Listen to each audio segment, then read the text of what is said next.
Could you address how acidifying water might be affected by the buffer capacity of the soil? It has nothing to do with the buffer capacity in the soil. What is going to happen is that acid water of a pH of 6.5, how is going to interact and reduce the soil pH. We have seen in high pH soils a reduction after a couple of years using the carbonic acid system, but also on the opposite, and this is very important, I have seen just for using the carbonic acid and the increase on the microbial activity, an increment of the pH when the pH was super low. Like we have a golf course that the pH was 6.2 or something like that. And then after a year, went back to 6.5, 6.6. So it created like a balance. Even if we're applying an acid, I don't know what they were applying as a fertilizer or other amendments, but we have seen some changes in the pH. But I always give this example. Farming in other countries like Israel, for example, they don't care that much about the soil. They care about the solution, what you have near the root zone, and always talking about the first, 8 inches of soil. That is where you have 90% of the roots that are absorbing nutrients and water. I'm not saying that the roots that are below that are not doing that. They're doing, but the most important is in this part. So that's one of the reasons that they irrigate different than us, okay? But it's important. It's important and can reduce pH, but it's going to provoke other changes, like electrical conductivity, for example. It's leaching some salts. I don't know if that answered the question or... Yeah, I just was going to say we have a question about the electrical conductivity and a couple questions, but first, somebody asked, wouldn't a strong acid kill off any soil microorganisms of which are becoming more important in nutrient cycling? So I think they were maybe talking about the difference between using a strong acid or a weak acid, or maybe using sulfuric acid injection and how that might affect the soil microbiome. I have seen personally how the use of sulfuric acid, and it's the same as here. If you compare the carbonic acid providing a water pH of 6.5 to the plant, and sulfuric acid with the pH of 6.5 going to the plant, after a few years of using the sulfuric acid, we have seen the soil turn into dirt.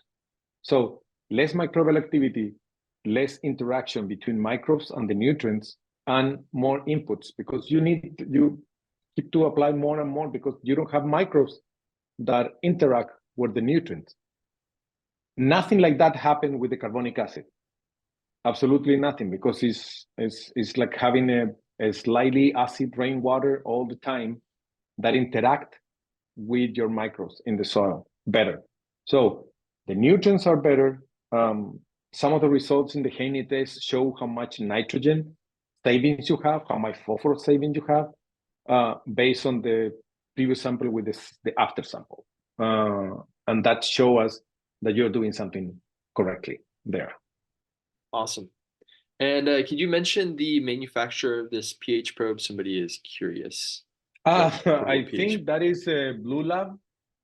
Blue Lab, but you can find those pH probes in Amazon easy. I don't buy the cheapest one because my experience is I use them every day. We in Ecotomix, we go and calibrate our pH probe every 4 weeks on all the sites we have.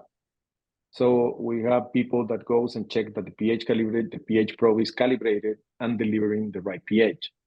Some ranches 6, but I have some ranches with very bad water that we have to go every 2 to 3 weeks because the water was oily coming from the well.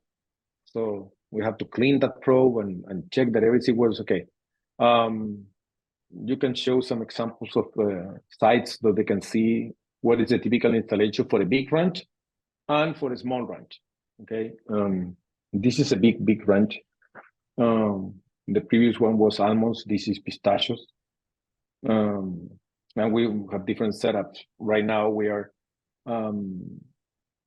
attending the strawberry market with this mobile unit that is actually doesn't have wheels, but it's a roll-off trailer that we can move it from one well to the next one at the end of the season. Because of the rotation, we have to move it. So that was key for us to get into the strawberry market. It was the solution for them. So awesome. We have a few more questions.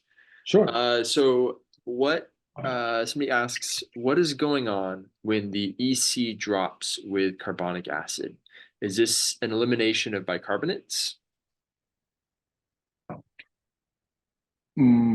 I don't think so. I don't think that is an elimination of bicarbonate. I think there's an elimination or making a lot of different salts that influence the electrical conductivity more soluble and can be either utilized by the bacteria in the soil, because one of the things that we are not sure, but we did not did a test like that, like measuring the electrical conductivity at different depth to see if we are moving the salts down or we are making them available so the microorganism use them. Okay, so for sure I know we reduce sodium and we take samples in the first 6 inches of the soil. Okay, we reduce sodium, we reduce chloride, we reduce the electrical conductivity in those samples. So for sure, those are the ones more affecting the electrical conductivity. Bicarbonate, for sure, is more soluble. It depends on the bicarbonate. Actually, when you have a carbonate and you react with carbonic acid, you form a bicarbonate that is way more soluble than the carbonate itself. Awesome. So what effect, and maybe this is kind of related to that, what effect does carbonic acid have on free lime in the soil? It's exactly what I just said. Free lime is calcium carbonate. It's going to react with it and make it a bicarbonate, but the bicarbonate that is more soluble. So if you have a calcium bicarbonate or a magnesium bicarbonate, remember that when it's soluble in water, the plant can take that calcium, the plant can take that magnesium. Is the way that I show in one of the slides how the plant take it. The fear from farmers most of the time is when you have an excess of salts and bicarbonates coming from the water and they do not do nothing, they start accumulating this because it's still the soil and the solution near the root is not the right pH. So there is no potential interaction with the roots on the plant, right? So next question. I don't know if that answered the question or not. So please feel free to keep asking. Awesome. So are you injecting carbonic acid or CO2, which converts the calcium bicarbonates into carbonic acid and calcium? Can you read it again, the big question? Yeah, let's see. So the question is if we are injecting carbonic acid or CO2, which is the one that converts calcium bicarbonates into carbonic acid and calcium? Okay, okay, fine. No, okay. How the system works, it's easy. You have your filter station. In that picture, for example, you can see that we have the filters, and then you have 2 elbows going underground. In each of these elbows, you can see a small PVC pipe. That pipe goes straight to the input or the inlet of one of those Eco2Mix boxes. So in that box, we read the pH. That means we are reading the pH of the water that is going to the field. We read the pH, we inject the carbon dioxide inside the machine. Through different process, we dissolve the CO2 and make carbonic acid. In part of the process, we also get rid of the bubbles, take those excess undissolved bubbles. We don't want it. We redissolve it, recycle, put it back in the stream that we have there, and only carbonic acid is coming out of the box and is going upstream the injection point, like where the middle of those filters are. You have the injection of the carbonic acid that is blends with the rest of the water. So from the injection point that is coming with the pH of 5, blends with the raw water that in this case has a pH of 8.6 or 8.7. And then we take a sample again. So we take water to produce carbonic acid, we inject the CO2 and re-inject it upstream. Because as I said before, it's not corrosive. We can do this loop of the carbonic acid. And we inject carbon dioxide to produce the carbonic acid, but the injection of the CO2 is driven by the pH result of that treatment. Awesome. And actually, that kind of addresses this other question, which was, what is the method of producing carbonic acid on site? And I think that I just well. said dissolving carbon dioxide in water in an efficient way, or grab a cup, put it outside when it's raining, and you have carbonic acid too. Well, so can this kind of system be used for a non-pressurized system? For example, a corn on flood situation? We can use it, but I don't recommend it, but it's going to be super expensive because we try to use under pressure. We can produce the carbonic acid in a canal, or we can treat the water on the reservoir. But as I said in the presentation, few hours after, that CO2 is going to balance with the atmosphere, both pressure balance, and the CO2 is going to go back to the atmosphere. The key is do it in drip, micro sprinklers, pivots. All those systems can be treat the water. We treat the water on all those types of pressurized systems. So they deliver the water with the carbonic acid close to the plant, and then the infiltration rate is different. So the water goes down, and several hours after, that CO2 is going to be separate from the water, but it's going to stay there. It's carbon dioxide. It's part of the respiration process of the microbes. These are some great questions. We've got 2 more here, but if you have any other questions, you're welcome to send them in and we'll address them. So Waldo, does your irrigation water quality influence the efficacy of the CO2 injection? For instance, elevated EC or bicarbs? Yes, because in this case, we're talking about the buffer capacity in the water, right? It influences when we budget a system for a customer. And by the way, we don't sell the equipment. We are a company that provides a service. We treat all those equipment that you're seeing in that photo, the white tank and the 2 boxes, it's our assets. We bring it to treat the water for the farmer. They don't have to pay for that. They don't have to do an investment or a capex. Okay. Going back to this, I always ask for a water sample that has to have the basics: pH and bicarbonates or alkalinity. With that, we can budget a certain amount of carbon dioxide per gallon, per acre foot, whatever.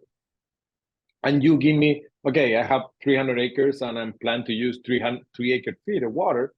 So I have to treat during the year 900 feet of water. And that's why we provide you with the pricing for those 900. And that is going to tell us how big the CO2 tanks need to be. The eco-to-mix are exactly the same for 50 gallons per minute, for 500 gallons per minute to 5,000 gallons per minute. Doesn't matter. It's the same equipment. So regarding the CO2 like that we see in the tanks here, is that something that we're making on site or bringing in by truck? We bring it on by truck to fill those tanks. Those tanks are pressurized. Actually, that tank that is there, the white one, is 350 psi of liquid CO2. If we try to store gas CO2, no, it make no sense, and it's make the system absolutely unaffordable. We have to store liquid CO2 because we have more pounds per store at the site. That tank itself stores 12,000 pounds of liquid CO2. And you can see in the back, there is a vaporizer, and we add a couple of extra vaporizers to be sure that we are putting in the system only gas, CO2 gas into the system. We don't want the CO2 liquid because CO2 liquid can freeze. All right, so one last question we have here. If you have any other questions, anything you're curious about, you're welcome to ask them. Oh, and here's another one. Okay, so this question is about the cost per acre on a pistachio block in Firebaugh. And you mentioned there's a couple factors that go into a cost. Maybe you can talk about what some of those factors are and how that's calculated. That ranch in particular is in Firebaugh. This is 650 acres of pistachio. It has 2 filter stations, so we have one system per each, but they're sharing the carbon dioxide tank. I believe they are paying around 110, maybe $108 per acre per year. Everything is included. And the budget for that was about like 2.5 acre feet of water. In the previous one, the one in Modesto, 1,300 acres of almonds, they use maybe 2.5 acre feet of water. And because it was 1,300 acres with the same assets, they were paying less than $100 per acre, for sure. All right, so this is another question that relates to pistachios and cost.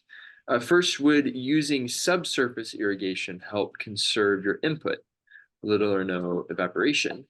And what is the typical cost per acre for pistachios? I think you addressed that. I addressed that, acre. But it's a good question about the subsurface drip. And that's much better because the water is going to be delivered to the root zone under the soil. So we don't have any loss of water. So when you have subsurface drip irrigation, you should be using less water than with the same drip line, but on top of the soil, because you have a better distribution of the bulk of water, okay? And you have some distribution going up and a lot of better distribution going down. You don't have this waste of water on top for evaporation, especially in summer here in the Central Valley. Even if the soil with the water is lower temperature, they're still high. There's still some kind of loss for evaporation. And the system can work perfectly. On the tomatoes, we have all of the system are with subsurface tape. The question was asked by, and this will be our last question. That question was asked by Walter. It's okay. I have to go to the Home Depot like 4. So I have okay. All right. Well, if we can kind of call it as an end, and if anybody wants to keep asking questions, you're welcome to. Sure. That last question was from Walter Peterson that wants to note that he represents Deep Root Irrigation. Okay, I know them. So he also mentions he asks about maybe a basin, how a basin would be different from subsurface irrigation. I'm not sure exactly how that relates. I don't understand the question. Can you elaborate a little bit more?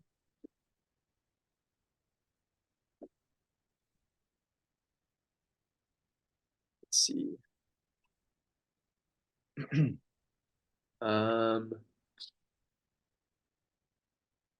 I guess I'm not quite sure.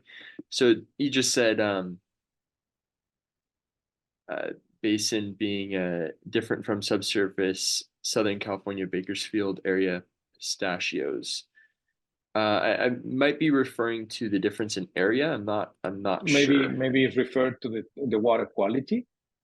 We have system installed from Sacramento all the way to the price even. I think he's because Firebaugh is cheaper water. The price is the same because the water is cheap.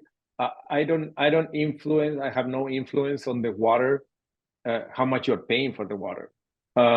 If you are paying cheap for the water, maybe you can spend more money on treat that water better to have better yields. That's what I guess. a farmer that is paying $1,000 per acre foot of water, I think it's going to be a tough decision for them to use a system that increase the cost to production cost for them. But it's more related with the water quality than the cost of the water. Okay, because the treatment I have to do it anyway, and all the time I'm going to try. Sometimes if they want like a more affordable price, sometimes there are farmers that are willing to consider, like, say, instead of 6.5, can you do it 6.7? 6.7 is way cheaper than 6.5, and 6.5 is way cheaper than a 6.2, because, as you know, the pH is a logarithm from the previous number, so it's 10 times bigger. So I use 3 times more CO2 to treat the water to reach pH 6.5 than 6.2.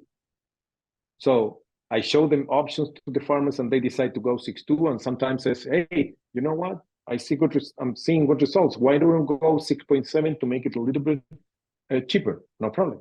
Just calibrate the system again at 6.7, and the system is going to deliver 6.7. It's going to use less CO2. Awesome. Okay, well, thank you all for coming and for your great questions. The contact information is here. Welcome to give us a call or send us an email. Yes, there's one quick question that just came in. Can this be used in conjunction with fertigation? Yes, absolutely. Yeah, absolutely. The carbonic acid treated water is compatible with any fertilizer, pesticide, fungicide. And as I said before, I encourage you to use the treated water, on your spray applications.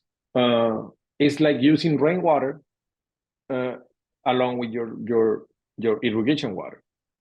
So there's no conflict. We are not accumulating sulfates in the soil. There is no incompatibility between these calcium and sulfur or stuff like that. Absolutely compatible with any fertigation system. That's how I started. I did fertigation system like more than 20 years ago. I started doing that. But right now we do only water pH control using carbonic acid. That's the only thing we do, nothing else. Awesome. I appreciate I think that same guys. person mentioned that they're getting good yields at 1.3 acre foot. Yeah, that's awesome. What I'm saying. So it's sometimes I have seen a lot of waste of water here that sometimes you get not much yield increasing the water cost, but if you do it efficiently, like pulse irrigation, better control of the soil moisture, using probes, and keeping in the right levels all the water, you can save a lot of money in water, and at the same time keeping the same yield. And if that water is the best quality, because it's less water, it's going to cost you less to treat that water with the carbonic acid. Awesome. Well, thank you everybody for coming. You're welcome to reach out if you have any other questions. We'd love to talk more. We appreciate you learning about carbonic acid with us. I want to say thank you. We really appreciate this. It's been fun. This has been 7 years of a fun ride. Okay, join us. Thank you.